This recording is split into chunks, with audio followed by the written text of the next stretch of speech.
सबको जय मसीह की। बाइबल अध्ययन कक्षा में आप सबका स्वागत है। अभी हमने जो है वो कविताएं की पुस्तकें जो हैं उनका अध्ययन शुरू किया है।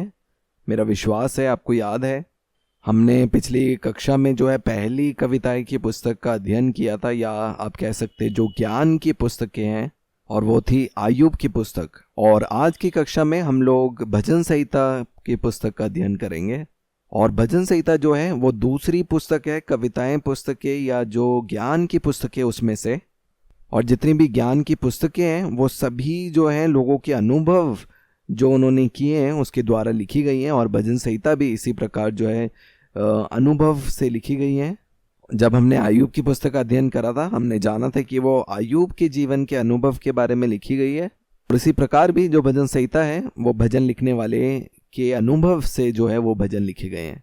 जो भजन संहिता है उसमें हम 150 जो हैं भजन या फिर कविताएं जो हम पाते हैं, और इसको इब्रानी भाषा में तहलीम कहते हैं, और इसका अर्थ है आराधना के गीत। और जो इब्रानी शब्द तहलीम है उसका यूनानी अनुवाद जो है उसे कहते हैं सैल्मोई, और इसका अर्थ है वो भजन जो वाद यंत्रों के साथ जो है वो गीत गाए जाते हैं। और भजन का जो उपयोग है हम दोनों समय में पाते हैं। हम पुराने नियम में भी जो है भजन को पाते हैं, और नए नियम भी में भी जो विश्वासी हैं वहाँ पे भी हम भजन को पाते हैं। हम सबको मालूम है पुराने नियम में जो है लोग जो है कैसे भजन जो भजन संहिता लिखा गया भजन का उपयोग करते थे। लेकिन जब हम नए नियम के बारे में हम भजन के बारे में पढ़ते हैं तो शायद हमें पुष्टि की ज़रूरत है। इसके लिए हम नए नियम में देख सकते हैं प्रेरितों के काम उसका 1 अध्याय और 20 वचन यहाँ पे इस प्रकार से लिखा है। और पत्रस इस बात को कह रहा है कि भजन संहिता में लिखा है। तो यहाँ पे हम देखते हैं कि कैसे पत्रस के समय में और यीशु मसीह के समय में भी लोग जो है भजन संहिता का उपयोग करते थे। और हम यीशु मसीह के जीवन में भी देखते हैं कि कैसे उन्होंने भजन संहिता की पुस्तक की भी जो है पुष्टि करी अपने समय में जब वो इस संसार में चले, और यहाँ तक कि मुर्दों में से जी उठने के बाद भी। और इसका जो प्रमाण है हम लोग लूका का सुसमाचार उसका 24 अध्याय और उसके 44 वचन में देख सकते हैं। वहाँ पे जब हम पढ़ेंगे इस प्रकार से वहाँ पे लिखा हुआ है लूका का सुसमाचार 24 अध्याय और 44 वचन। फिर उसने उनसे कहा, ये मेरी वे बातें हैं जो मैंने तुम्हारे साथ रहते हुए तुमसे कही थी कि अवश्य है कि जितनी बातें मूसा की व्यवस्था और भविष्यवक्ताओं और भजनों की पुस्तक में मेरे विषय में लिखी है सब पूरी हो। तो यहाँ पे हम देखते हैं यीशु मसीह ने भी जो है वो भजन की पुस्तक की जो है पुष्टि करी। और हम देखते हैं जो इजरायली लोग थे उनके बीच में भी जो है उनके मंदिरों में जो है वो आराधना के लिए भजन संहिता की पुस्तक का इस्तेमाल होता था। यहाँ तक कि आज के समय में भी जो यहूदी सिनेगॉग या जो यहूदी मंदिर है वहाँ पे भी इस पुस्तक का उपयोग होता है।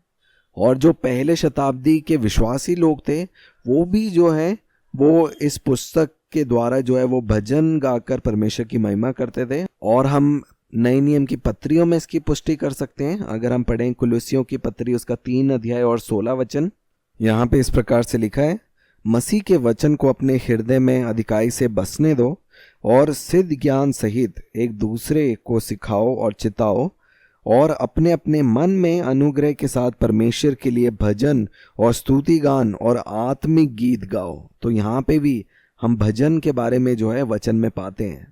और एक और वचन हम देखेंगे इफिसियों की पत्री उसका 5 अध्याय और उसके 19 वचन में। वहाँ पे इस प्रकार से लिखा है, और आपस में भजन और स्तुति गान और आत्मिक गीत गाया करो और अपने अपने मन में प्रभु के सामने गाते और कीर्तन करते रहो। तो हम देखते हैं यहाँ पे जो पहले शताब्दी की जो कलीसिया थी, जो विश्वासी लोग जब आपस में मिलते थे वो लोग भी जो है वो भजन गाकर परमेश्वर की स्तुति और आराधना करते थे। और हम एक और वचन को देखेंगे, हम पढ़ेंगे याकूब की पत्री में से, याकूब की पत्री उसका 5 अध्याय और उसका 13 वचन को पढ़ेंगे। वहाँ पे इस प्रकार से लिखा है, यदि तुम में कोई दुखी है तो वह प्रार्थना करे, यदि आनंदित है तो वह स्तुति के भजन गाए। तो यहाँ पे भी देखिए क्या लिखा है, यदि कोई आनंदित है तो वह स्तुति के गीत गाए। और इससे हम देखते हैं कि जो पहली शताब्दी की कलीसिया भी जो है वो पुष्टि होती है कि वो लोग भी जो है वो भजन गाकर परमेश्वर की उपासना करते थे।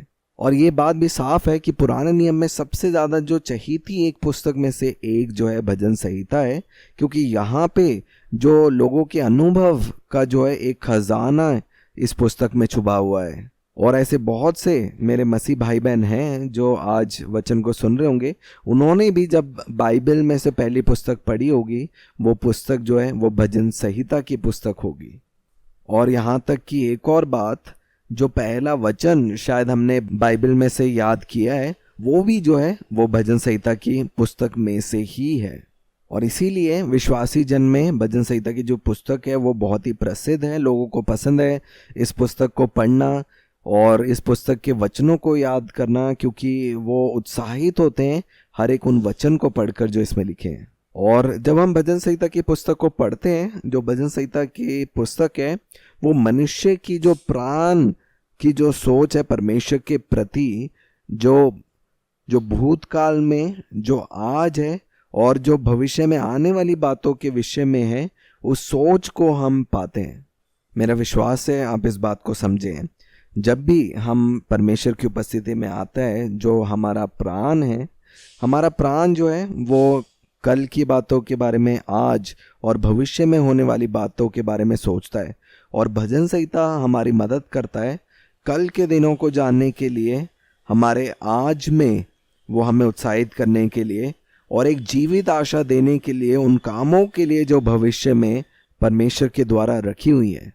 और जब हम इस पुस्तक को देखते हैं, बहुत से ऐसे कारण हैं जिसके लिए जो भजन संहिता की पुस्तक जो है सबसे पसंदीदा लोग हैं लोगों के बीच में। और उनमें से एक कारण यही है कि जब लोगों के जीवन में एक ऐसा पल आया है जिसमें वो मुड़कर वचन की तरफ आए हैं, उस समय में भजन संहिता ने उनकी जो है वो मदद करी। दूसरा जो है, हम इस पुस्तक के वचनों को अपने जीवन में भी हम अनुभव कर सकते हैं। तीसरा कि हमारे प्राण के विषय में बहुत सी बातें हम पाते हैं। चौथा, इस पुस्तक में जो है, चाहे वो गरीब हो, चाहे वो अमीर हो, या सताव में हो या जेल में हो, चाहे वो आनंद में हो। और हम देखते हैं भजन संहिता की पुस्तक जो है वो पाप के विषय में भी, कि कैसे पाप में हम लोग थे, हम परमेश्वर के अनुग्रह के बारे में हम जानते हैं, परमेश्वर की भलाई। ये कुछ विषय हैं जिसमें भजन लिखे गए हैं भजन संहिता की पुस्तक में। भजन संहिता की पुस्तक जो है वो नए अनुभव को हमारे जीवन में लेके आती है और परमेश्वर की व्यवस्था की सिद्धता को ये दिखाती है। वो आशीष के बारे में बताती है उन लोगों के विषय में जो लोग परमेश्वर की व्यवस्था में चलने वाले हैं, और वो परमेश्वर के चरित्र और स्वर्ग राज्य के नियमों के बारे में हमें बताती है। और ये कुछ जो थी वो एक सामान्य परिचय था भजन संहिता की पुस्तक के बारे में। हम वापस जब हम आएंगे और जब हम लेखक के बारे में हम देखेंगे कि किसने भजन संहिता की पुस्तक लिखी है और इसका कैसे विभाजन कर सकते हैं, इसके बारे में हम सीखेंगे।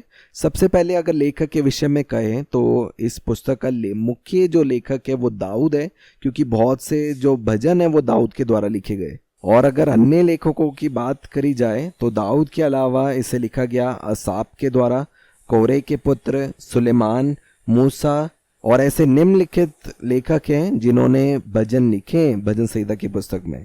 अगर सटीक तरीके से कहे जाए तो दाऊद ने 150 में से 73 भजन लिखे। इसका मतलब लगभग आधे जो भजन है वो दाऊद के द्वारा लिखे गए। और जो भजन लिखे गए दाऊद के द्वारा वो है 3 अध्याय से 9 अध्याय, 11 से 32 अध्याय, 34 से 41, 52 से लेकर 65, 68 से लेकर 70, 86 अध्याय, 101 अध्याय, 103 अध्याय, 108 से 110 अध्याय, 120 से 124 अध्याय, 131, 133 और 138 से लेकर 145। ये सारे अध्याय दाऊद ने जो है पूरी भजन संहिता की पुस्तक में कुल 73 जो है भजन लिखे हैं। और दूसरा जो लेखक है वो है असाफ, जो एक मुख्य नेता था यरूशलेम में दाऊद के समय में। उसके द्वारा 12 भजन लिखे गए, वो है 50वां अध्याय और 73 से 83 अध्याय। और तीसरे लेखक हैं कोहरा के पुत्र जिन्होंने 10 भजन लिखे, 42 अध्याय, 44 से 49 अध्याय, 84 और 85 अध्याय और 87 और 88 अध्याय। और हम देखते हैं राजा सुलेमान के द्वारा जो है 2 भजन लिखे गए भजन संहिता की पुस्तक में, वो है 72 अध्याय और 127 अध्याय। एथान के द्वारा एक भजन लिखा गया है जो है 89 अध्याय। हेमान के द्वारा एक अध्याय लिखा गया वो है 88। और मूसा के द्वारा एक भजन लिखा गया जो है 90 अध्याय। और उसके बाद 50 भजन ऐसे हैं जिसके बारे में हमें लेखक की पुष्टि नहीं है। 150 में से 100 जो भजन हैं उनके लेखक के बारे में हमें मालूम है, पर जो 50 भजन हैं उसके बारे में पुष्टि नहीं है। और हम ऐसा मान सकते हैं कि उनमें से भी बहुत से भजन जो है दाऊद ही के द्वारा लिखे गए। उसकी पुष्टि हम देख सकते हैं प्रेरितों के काम उसका 4 अध्याय और 25 वचन में। यहाँ पे इस प्रकार से लिखा है, तूने पवित्र आत्मा के द्वारा अपने सेवक हमारे पिता दाऊद के मुख से कहा, अन्य जातियों ने हुल्लड़ क्यों मचाया और देश देश के लोगों ने क्यों व्यर्थ बातें सोची। ये जो अन्य जातियों ने हुल्लड़ क्यों मचाया, ये जो वचन को हम पाते हैं भजन संहिता में 2 अध्याय और 1 वचन में। और जब हम भजन संहिता 2 को पढ़ते हैं वहां पे हम ये नहीं पाते वर्णन कि दाऊद ने उसे लिखा है, लेकिन नए नियम में हम यहाँ पे देखते हैं लूका इस बात को कह रहा है कि पवित्र आत्मा ने दाऊद के मुख से। तो यहां से हम जान सकते हैं कि दूसरा अध्याय जो है वो दाऊद के द्वारा लिखा गया। इसलिए चाहे स्वयं भजन संहिता जो है इस बात की पुष्टि ना करें कि वो अध्याय किसने लिखा है, पर यहाँ पे चेलों में हम देख सकते हैं बात पुष्टि हुई कि वो जो है दाऊद के द्वारा लिखा गया। एक और उदाहरण हम देख सकते हैं इब्रानियों की पत्री उसका 4 अध्याय 7 वचन में लिखा है, इसलिए वे किसी विशेष दिन को ठहरा कर इतने दिन के बाद दाऊद की पुस्तक में उसे आज का दिन कहता है, जैसे पहले कहा गया था, यदि आज तुम उसका शब्द सुनो तो अपने मनों को कठोर ना करना। और ये जो वचन है भजन संहिता 95 उसका 7 और 8 वचन में है। और जब हम भजन संहिता की पुस्तक में देखते हैं जो अध्याय 95 है उसमें हम दाऊद के द्वारा ये लिखा गया इसका वर्णन नहीं पाते। भजन संहिता के दृष्टिकोण से हम लेखक को नहीं जानते इस अध्याय के, पर इब्रानियों की पत्री में हमें मालूम पड़ता है कि ये दाऊद के द्वारा लिखा गया। और ये इस बात का प्रमाण है कि बहुत से ऐसे भजन जिसके लेखक के बारे में हम नहीं जानते भजन संहिता में, वो स्वयं दाऊद के द्वारा लिखे गए।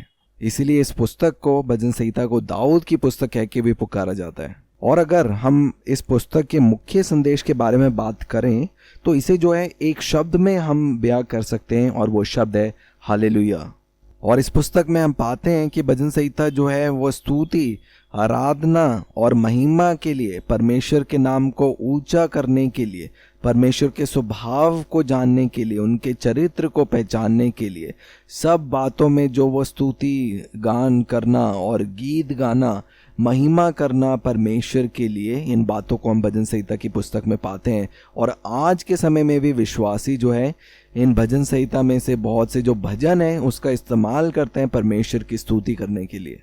और अगर हम भजन संहिता की पुस्तक की रूपरेखा की बात करें तो कुल मिलाकर 150 अध्याय हैं, जिसको हम 5 भाग में जो है हम लोग विभाजन कर सकते हैं अध्ययन करने की सरलता के लिए। और ये जो पुस्तक है स्वयं जो है वो 5 भाग में जो है अपने आप को विभाजित करती है। भाग 1, भाग 2, भाग 3, भाग 4 और भाग 5। और हमें मालूम है कि कैसे मूसा ने के द्वारा 5 व्यवस्था की पुस्तक हमें मिली जिसे पेंटाटक कहते हैं, और दाऊद के द्वारा 5 वो भजन की पुस्तकें मिली जिसे कहते हैं भजन संहिता। दोनों ही व्यक्ति दाऊद और मूसा ने हमें 5 पुस्तकें दी। जो मूसा के द्वारा 5 पुस्तकें लिखी गई उसे कहते हैं पेंटाटक, और दाऊद की पुस्तकें जो हैं वो भजन की पुस्तकें हैं, इसलिए उसे कहा जाता है भजन संहिता। जो पेंटाटक है, जो पहली 5 पुस्तकें बाइबल की है, उसमें हम देखते हैं कि परमेश्वर जो है लोगों से बातचीत कर रहे हैं, या हम इसे कह सकते हैं वो यहोवा की पुस्तक है उनके लोगों के लिए। और जब हम भजन संहिता में आते हैं हम देखते हैं कि उनके जो लोग हैं, जो कलीसिया है, वो परमेश्वर से बात कर रही है। वो लोगों की ओर से परमेश्वर के लिए लिखे हुए भजन है। जैसे मैंने अभी आपको बताया भजन संहिता की पुस्तक में कुल 5 भाग हैं, और जब हम पहले भाग में देखते हैं तो 41 अध्याय हैं, 1 से लेकर 41 अध्याय। भाग 2 में 31 भजन है, अध्याय 42 से लेकर 72 तक। और भाग 3 में कुल 17 भजन है, अध्याय 73 से लेकर 82 तक। और चौथे भाग में भी 17 भजन है, 90 से लेकर 106 अध्याय तक। और आखिरी भाग में 44 भजन है, 104 अध्याय से लेकर 150 अध्याय तक। मेरा विश्वास है आपको समझ आए। पहले भाग में 41 अध्याय, दूसरे भाग में 31 अध्याय, तीसरे चौथे भाग में 17 अध्याय और 5वें भाग में 44 अध्याय। और अगर इन हर एक भाग में देखें, हर एक भाग जो है वो परमेश्वर के स्तुति गीत के वचन से जो है वो समाप्त होता है। और आइए हम हर एक भाग के उन वचनों को हम देखेंगे। पहले भाग का वो जो स्तुति वचन है उसको हम देख सकते हैं भजन संहिता 41 उसके 13 वचन में। यहाँ पे लिखा है, इज़राइल का परमेश्वर यहोवा आदि से अनंत काल तक धन्य है, आमीन फिर आमीन। इसको दोबारा से पढ़ेंगे। लिखा है, इज़राइल का परमेश्वर यहोवा आदि से अनंत काल तक धन्य है, आमीन फिर आमीन। दूसरे भाग का जो स्तुति का वचन है उसको हम देख सकते हैं 72 अध्याय उसका 18 और 20 वचन में। आप इस प्रकार से लिखा है, धन्य है यहोवा परमेश्वर जो इज़राइल का परमेश्वर है, आश्चर्य कर्म केवल वही करता है, उसका महिमा युक्त नाम सर्वदा धन्य रहेगा और सारी पृथ्वी उसकी महिमा से परिपूर्ण होगी, आमीन फिर आमीन। और 20 वचन में लिखा है, यिशै के पुत्र दाऊद की प्रार्थनाएं समाप्त हुई। तीसरे भाग का जो स्तुति वचन है उसको हम पाते हैं 89 अध्याय और 52 अध्याय में। चौथे भाग का जो स्तुति वचन है उसको हम पाते हैं 106 अध्याय और उसके 48 वचन में। लिखा है, इज़राइल का परमेश्वर यहोवा अनादिकाल से अनंत काल तक धन्य है और सारी प्रजा कहे, आमीन यहा की स्तुति करो। और पांचवें भाग का स्तुति वचन पाते हैं अध्याय 150 अध्याय के 6 वचन में, जहाँ लिखा है, जितने प्राणी हैं सबके सब यहा की स्तुति करे, यहा की स्तुति। और ये सारे वचन जो है वो हर एक भजन, हर एक भाग के जो अंत के जो वचन है वो हैं। और अगर हम भजन के विषय के बारे में अगर हम देखें, क्योंकि भजन संहिता में जितने भी भजन हैं उन सभी के जो है अलग अलग विषय हैं। हर एक भाग में देखेंगे तो उनका जो विषय है भजन का वो अलग है। पहले भाग में जो विषय है वो है आराधना और उपासना, भाग दूसरे में है आश्चर्य के काम, तीसरे भाग में हम देखते हैं जो विषय वो है निरंतर आराधना करना, और चौथे भाग का जो विषय है वो है समर्पण या आत्मसमर्पण,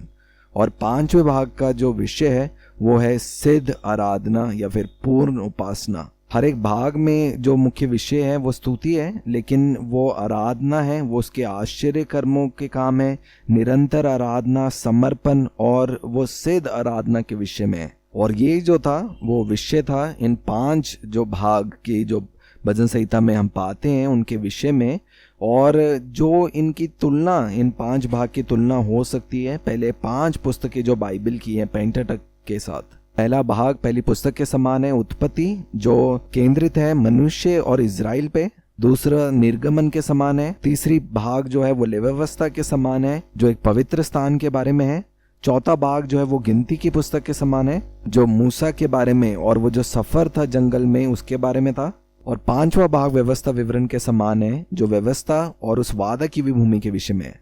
तो वो जो 5 पुस्तकें हैं पहली बाइबल की पेंटाटक को तुलना की जा सकती है भजन संहिता के इन 5 भागों के साथ। मेरा विश्वास है आपने इसे अच्छे से समझा है। धन्यवाद आपका सुनने के लिए। इसे अगली कक्षा में हम जारी रखेंगे। परमेश्वर पिता आप सभी को आशीष दे।